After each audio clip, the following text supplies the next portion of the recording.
It's Friday, 27 September. Welcome to the PDB Afternoon Bulletin. I'm Mike Baker, your eyes and ears on the world stage. Let's get briefed. As Iranian proxies in the Middle East join Hezbollah in their attacks on Israel, Prime Minister Benjamin Netanyahu gave a fiery address to the UN General Assembly on Friday, condemning Tehran's campaign of destabilization and calling for a renewal of sanctions on the Islamic regime. Sticking with the subject of Iranian belligerence, the Biden administration has put a $20 million bounty on a member of Iran's Islamic Revolutionary Guard Corps, that's the IRGC, for plotting to assassinate Donald Trump's former national security advisor, John Bolton. But first, we begin with breaking news out of the Middle East. Hassan Nasrallah, the leader of Hezbollah, was the target of an Israeli airstrike in Beirut on Friday afternoon. Footage of the strikes indicated that they were executed using ground-penetrating munitions known as bunker busters. In some videos, a vertical jet of flame was visible as a bomb appeared to detonate below ground level. Nasrallah, who has led the Iranian-backed militant group for over 30 years, has been a key figure in shaping Hezbollah's operations across the region, from Lebanon's political sphere to military engagements in Syria and beyond. Now, his death would leave a major power vacuum in both Hezbollah and Lebanon, raising questions about who will take control of the group and how this will impact the fragile political and security situation in the region. There's no official word from Israel or Hezbollah on whether the strike was successful, but obviously we will keep you up to date when we learn more.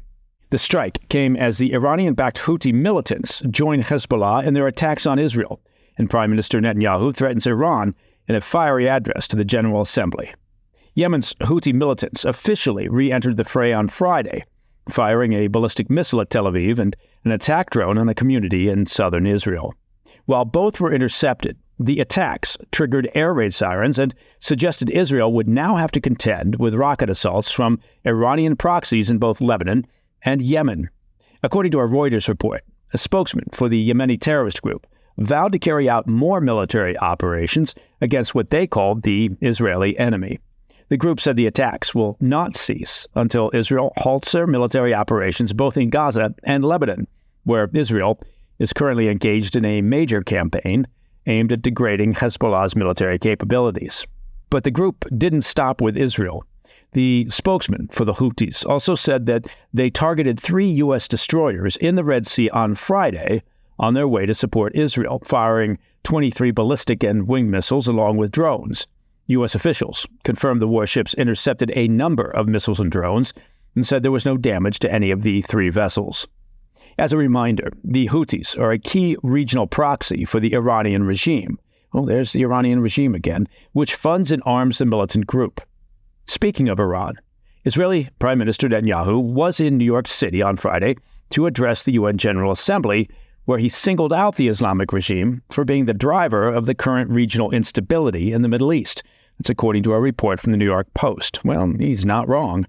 Speaking directly to Iran, Netanyahu said, quote, "If you strike us, we will strike you. There is no place in Iran that the long arm of Israel cannot reach, and that is true of the entire Middle East," end quote. The Israeli leader vowed to press forward with their aerial campaign against Hezbollah, which as of Friday has killed at least 700 people, including many senior leaders of the terror group.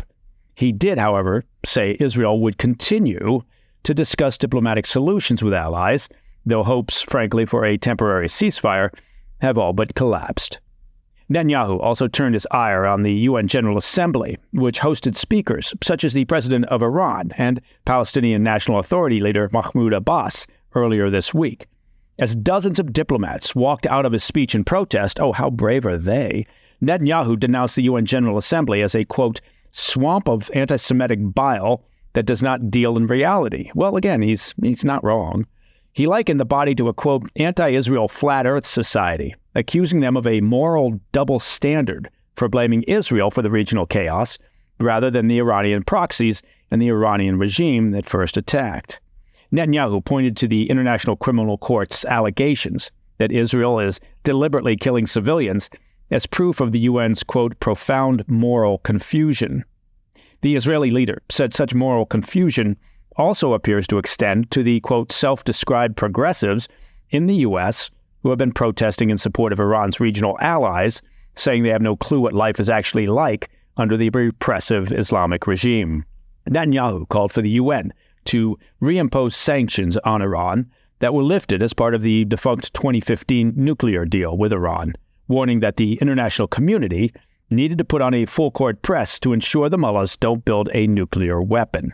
Finally, he called on global leaders to renew their support for the 2020 Abraham Accords and a peace agreement between Israel and Saudi Arabia to help bring stability to the region.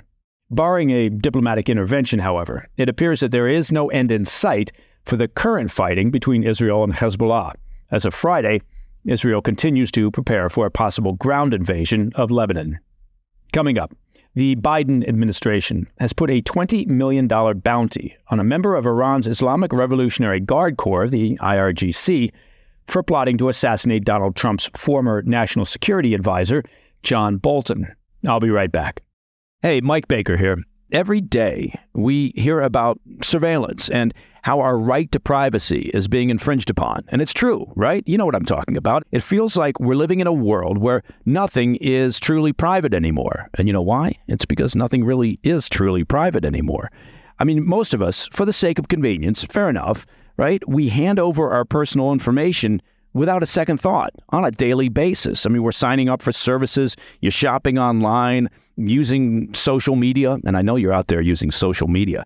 Well, but this convenience, it comes at a cost. Now, it's time for us to take a stand and fight back for our right to privacy. One tool that's been essential for me in this fight is the all-in-one privacy app called MySudo. That's MySudo, MySudo. It's an app that lets you create multiple digital identities with separate phone numbers and emails so you can keep your personal information private. In this age of constant surveillance, having MySudo is crucial. Now, for my listeners, I've got a special deal. Go to mysudo.com/Mike Baker and use code, wait for it, Mike Baker, I bet you didn't see that coming, to get 30 days free on a Sudo Pro yearly subscription. Take back your privacy. Take it back with MySudo.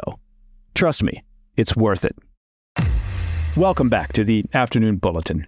Turning our attention to Iran's covert assassination program, the Biden administration has placed a substantial bounty on a member of Iran's Islamic Revolutionary Guard Corps for attempting to kill a member of former President Donald Trump's administration. The State Department made the announcement Thursday, offering $20 million for any information leading to the arrest or conviction of Shairam Poursafi, an operative in the IRGC's elite Quds force, who was listed as a specially designated global terrorist by the U.S. Treasury. His primary target was former Trump National Security Advisor John Bolton, though he was likely planning other killings. That's according to a report from the New York Post. The operative allegedly worked to arrange a murder-for-hire scheme between 2021 and 2022, seeking criminals in Washington, D.C. or Maryland to carry out the assassination for a payment of $300,000. In a statement, the State Department said, quote, Poursafi told the potential assassin, who actually became a confidential source for U.S. investigators, that once he completed the Bolton murder, he would have a second assassination job for him. Bolton, a noted outspoken critic of the Iranian regime for his entire career, served as Trump's national security advisor between 2018 and 2019, and previously served in the Bush administration as the U.S. ambassador to the United Nations from 2005 to 2006. He left the Trump administration just months before the U.S. took out IRGC Commander Qasem Soleimani in an airstrike in Baghdad in January of 2020. Officials with the State Department said the assassination plot was likely intended as retaliation over the death of Soleimani. The bounty was announced in the wake of a briefing given to Trump on Tuesday by the Office of the Director of National Intelligence, the ODNI, warning the former president and Republican nominee that Iran is engaged in ongoing attempts to have him assassinated. The plots, also thought to be retaliation over Soleimani, have reportedly intensified over the past few months, though details remain unclear. Trump himself said Wednesday that unsuccessful moves were already made against him by Iran, but predicted they would try again. He said he is now surrounded by, quote, more men, guns, and weapons than I have ever seen before, end quote.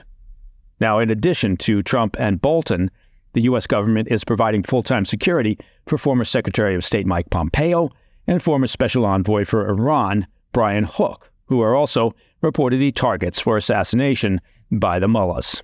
And that, my friends, is the PDB Afternoon Bulletin for Friday, 27 September. If you have any questions or comments, please reach out to me at pdb@thefirsttv.com. And of course, to listen to the show ad-free, become a premium member of the President's Daily Brief by visiting pdbpremium.com. I'm Mike Baker, and I'll be back over the weekend with another episode of the PDB Personnel Files. This weekend, we'll be looking at that enigmatic and complex character, global leader and personality, Xi Jinping, of course, the president of China. Until then, stay informed, stay safe, stay cool.